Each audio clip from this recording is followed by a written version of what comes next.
Friends எல்லாருக்கும் வணக்கம். விநாயகர் சதுர்த்தி அன்னைக்கு எங்கள் வீட்டில் என்ன நடந்தது அப்படின்ட்டுருந்தாங்க. அதுக்கப்புறம் இந்த நம்ம ஊரில் நமக்கு பார்த்திங்கன்னா நைட்டு 2 மணிக்கு நம்ம வெளியில் போனால் நமக்கு சேஃப்டி இருக்கா அப்படின்றதும் இந்த வீடியோவில் நீங்கள் தெரிஞ்சுக்கலாம். ஸோ ஸ்கிப் பண்ணாமல் வீடியோ ஃபுல்லாக பாருங்கள். இதில் சில காமெடியும் இருக்க தான் செய்யும். ஓகேங்களா? இப்போது லைஃப்ன்றது பார்த்திங்கன்னா ஏகப்பட்ட அப் அண்ட் டவுன்ஸுன்றது வந்துக்கிட்டே தாங்க இருக்கும். சில பண்டிகைகள் வரும், சில பார்த்திங்கன்னா துக்க நாட்கள், அந்த மாதிரி நிறைய நம்ம லைஃப்பில் நம்ம பார்ப்போம். நம்ம சந்தோஷமான தருணத்தை அனுபவிக்கணும். அதே மாதிரி நமக்கு வர சங்கடமான இதுவையும் பார்த்திங்கன்னா நம்ம கடந்து தான் போயிட்டுருக்கோம் இல்லையா?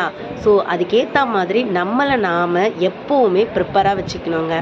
நமக்கு பார்த்திங்கன்னா கைட் பண்ணுறதுக்கு யாருமே கிடையாது. என்னோடய லைஃப்பை பொறுத்த வரைக்கும் எனக்கு கைடுன்றது யாருமே கிடையாதுங்க. உருண்டு பிறண்டு அந்த மாதிரி தான் மேலுக்கு வந்த ஆட்களில் நானும் ஒருத்தி, என் ஹஸ்பண்டும் ஒருத்தர். சரிங்களா? ஸோ எங்கள் வீட்டில் பார்த்திங்கன்னா ஒரு பண்டிகை அப்படின்னா எல்லாரும் சேர்ந்து இருக்கணும் அப்படின்னு தான் நான் நினைப்பேன்.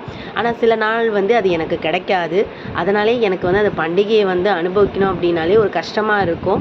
பசங்க இருக்கும்போது அவங்கள பார்க்கவே நமக்கு சரியாக இருக்கும். இதில் டென்ஷன், இந்த மாதிரி நிறைய ப்ராப்ளம்ஸ் வரும்.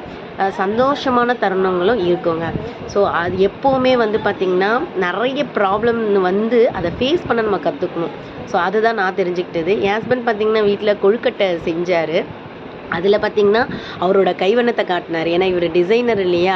சரி நானே விநாயகர் செய்கிறேன்னு சொல்லிட்டு செஞ்சாருங்க. சூப்பராக செஞ்சுருந்தார். நீங்களும் பார்த்துட்டு கமெண்ட் பண்ணுங்கள் எப்படி இருக்குது அப்படின்னு சொல்லிட்டு. ஏன்னா இது ஒரு ஆக்சிடெண்ட்டாக நடந்தது தான். திடீர்னு செய்ய ஆரம்பித்தது. எதுவுமே பிளான் பண்ணி பண்ணதில்லை. ஏன்னா எப்போவுமே வெளியில் வேலைன்னு திரியிற என் ஹஸ்பண்ட் பார்த்திங்கன்னா ஒரு நாள் வீட்டில் இருந்தார். எனக்கு ரொம்ப சந்தோஷம். நமக்கு கொஞ்சம் வேலை செஞ்சு கொடுப்பாங்கன்னா இன்னும் அதிகமான சந்தோஷம் தாங்க. நீ ஏன் தலையிலே கட்டிடுறியா அப்படின்னு சொல்லிட்டு இருந்தார். பரவாயில்ல, நீ செய்ப்பா, அழாத, நானே உனக்கு செய்கிறேன், நானும் ஹெல்ப் பண்ணுறேன் அப்படின்னு நான் சொல்லிட்டு இருந்தேன். அப்படி தான் செய்ய தொடங்கினாங்க. சூப்பராக வந்ததுங்க. எல்லா ஆண்மகளும் பார்த்திங்கன்னா நமக்கு ஹெல்ப் பண்ணுறதுக்கு ரெடியாக தான் இருக்காங்க. ஆனால் குழந்தையிலேருந்தே வளரும் போதே பார்த்திங்கன்னா நிறைய பேரண்ட்ஸ் ஆம்பளை பசங்களாம் வீட்டு வேலை செய்யக்கூடாது, பெண் பிள்ளைகள் மட்டும்தான் வீட்டு வேலையை செய்யணும் அப்படின்ட்டு பார்த்திங்கன்னா என்ன முத்திரையே குத்தி வச்சுட்டாங்கங்க. எங்கள் வீட்லேயும் அப்படி தான். அதனால தான் பார்த்திங்கன்னா வீட்டில் இருக்கிற எல்லா வேலையும் நான் செஞ்சேன். ஆனாலும் பார்த்திங்கன்னா படிக்கவும் செஞ்சேன். ஓகேங்களா? ஏன்னா படிப்புன்றது முக்கியம். அதுதான் நம்மளை அடுத்த லெவலுக்கு கொண்டு போகும். அப்படின்றதுனால தான் நான் அதை புரிஞ்சு நடந்ததுனால தான் நான் ஒரு நல்ல டிகிரி என்னால் வாங்க முடிஞ்சுது. எனக்கு தேவையானதை நானே சம்பாரித்து எனக்கு கல்யாணத்துக்கு என்ன தேவையோ பணம், நகை எல்லாமே நானே சேர்த்து வச்சு பண்ணிட்டேங்க. ஸோ அதில் நான் எப்போவுமே பெருமைப்படுவேன். ஓகேங்களா? ஸோ ஒவ்வொரு குழந்தையும் அதே மாதிரி இருக்கணும் அப்படின்னு தான் நானும் நினைக்கிறேன். யாருமே சரி மற்றவங்கள டிபெண்ட் பண்ணி இருக்கக்கூடாது. அவங்க பார்த்திங்கன்னா தனக்கு தேவையானதை தாங்களே எல்லாமே சம்பாதிக்கிற லெவலுக்கு வரணும். அதே மாதிரி குழந்தைங்கள நமக்கு என்ன தேவையோ குழந்தைங்களுக்கு தேவையானதை மட்டும் அடிப்படை வசதிகள் எல்லாமே நம்ம தான் செஞ்சு கொடுக்கணும். அது ஒரு பேரண்ட்ஸோட கடமை. சரிங்களா? ஸோ அது எல்லாத்தையும் நம்ம முடித்தாதான் அடுத்த லெவலுக்கு நம்ம கொண்டு போக முடியும். குழந்தைங்கள அவங்க சந்தோஷமாக லைஃப்பை என்ஜாய் பண்ணணும். கொழுக்கட்டை எவ்வளோ அழகாக வந்திருக்குன்னு சொல்லுங்கள். எனக்கு ரொம்ப சந்தோஷங்க. இந்த விநாயகர் சதுர்த்தி ரொம்ப ஸ்பெஷலாக இருந்தது. அதான் சொல்கிறேனே, எப்போவுமே வீட்டில் சாமி கும்பிடணுன்னா என் ஹஸ்பண்ட் இருக்க மாட்டாங்க. ஆனால் பார்த்திங்கன்னா அன்னைக்கு நேற்று இருந்தாங்க. அதனால் எனக்கு ரொம்ப சந்தோஷம். ரொம்ப சந்தோஷமாக சாமி கும்பிட்டேன். எனக்கு ரொம்ப பிடிக்கும் இந்த மாதிரி சாமி கும்பிடணும் அப்படின்னா. ஆனால் என் ஹஸ்பண்டுக்கு அது சுத்தமாக பிடிக்காது. அது ஏனோ தெரியல. ஆனாலும் பரவாயில்ல, உனக்காக எல்லாம் செய்கிறேன்னு சொல்லிட்டு வாங்கினது கொடுத்து எல்லாம் பண்ணாருங்க. அதுக்கப்புறம் சாமிலாம் கும்பிட்டு கொழுக்கட்டையும் சூப்பராக வந்திருந்தது. அதெல்லாம் சாப்பிட்டுட்டு அதுக்கப்புறம் எங்கள் வீட்டுக்கு கீழே பார்த்திங்கன்னா விநாயகர் கோவில் இருக்குது. ஸோ அங்கே என் மச்சனை எல்லாமே செஞ்சாங்க. அவங்களும் சாமியை சூப்பராக எல்லாம் செலிப்ரேட் பண்ணுற மாதிரி அழகாக டெக்கரேட்லாம் பண்ணி வச்சுருந்தாங்க. போய் அதை கும்பிட்டோம். ஏன் பையன் பார்த்திங்கன்னா நான் என்ன செய்யறனோ அதையே செய்ய ஆரம்பிச்சிட்டாங்க. அதுதாங்க, குழந்தைங்களும் அப்படி தான். நம்ம என்ன செய்கிறோமோ அதை தான் குழந்தைங்க செய்வாங்க. குழந்தைங்கள நம்ம தப்பு சொல்லி எந்த பிரச்சனையும் கிடையாது. அது பேரண்ட்ஸ் கிட்டேருந்து வர்றது தான். ஸோ சாமியும் நாங்கள் எங்கள் வீட்டில் கும்பிட்டுட்டு அதுக்கப்புறம் கீழே போய் கும்பிட்டுட்டு அதுக்கப்புறம் எல்லாரும் பக்கத்தில் அக்கத்தில் எல்லாம் பேசி பழகிட்டு இருந்தோங்க. ஏன்னா நம்ம எப்போவுமே வீட்டுக்குள்ளேயே இருக்கிறோம். இந்த மாதிரி ஒரு டைம் தான் மற்றவங்ககிட்ட பேசுகிற ஒரு டைம் கிடைக்கும். ஸோ எங்கள் சந்தில் இருக்கிறவங்கலாம் வந்திருந்தாங்க. அவங்ககிட்ட பேசிட்டு இருந்தோம். குழந்தைங்க பார்த்திங்கன்னா செமையாக என்ஜாய் பண்ணிகிட்டு இருந்தாங்க. இதில் வேறு பார்த்திங்கன்னா இந்த ஊஞ்சல் அதுதான் இது ராட்டினம். சின்ன வயசுலலாம் சுத்துனது. எனக்கெல்லாம் அப்படியே கிறு கிறு கிறுன்னு வரும். ஆனால் பயங்கர என்ஜாய் பண்ணுவேன். நம்ம குட்டீஸ் எதுவுமே பயப்படலங்க. இன்னொரு ரவுண்டு கேட்டாங்க ஒன்ஸ் மோரு. செமையா சூப்பரா அவங்களாம் என்ஜாய் பண்ணிட்டு இருந்தாங்க. பார்க்கறதுக்கு நல்லா இருந்தது.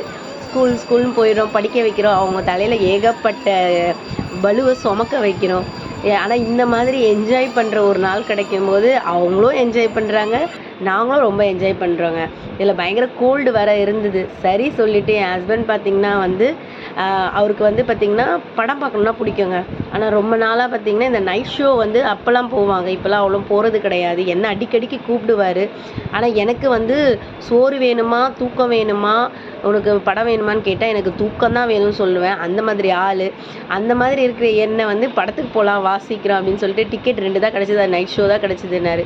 சரின்னு சொல்லிட்டு நைட்டே சாம்பார் வச்சுட்டு கோவக்காய் பொரியல் பண்ணேன். சாப்பிட்டுட்டு கிளம்பிட்டோங்க. நான் வந்து தூங்குதாப்பா வடிய போறேன். என்ன ஏன்ப்பா கூட்டிட்டு போற அப்படின்னு.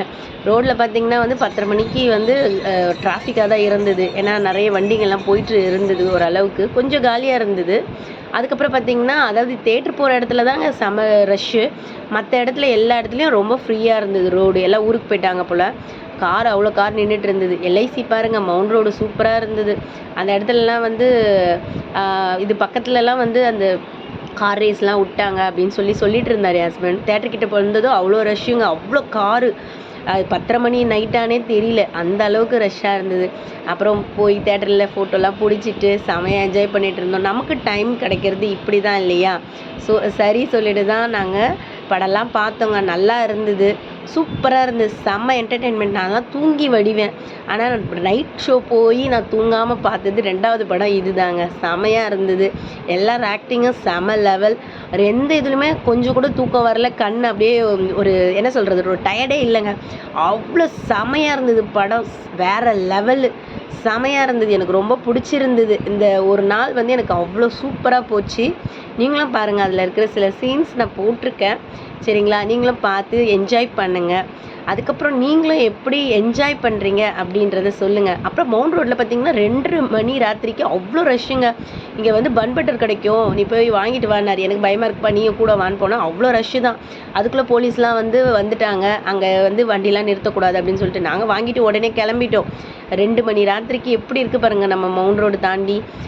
செம்ம காலியா இருந்தது. ஆனா பார்த்தீங்கன்னா சேஃப்டியா தாங்க இருக்கு. வீடியோ பிடிச்சிருந்தா லைக் பண்ணுங்க.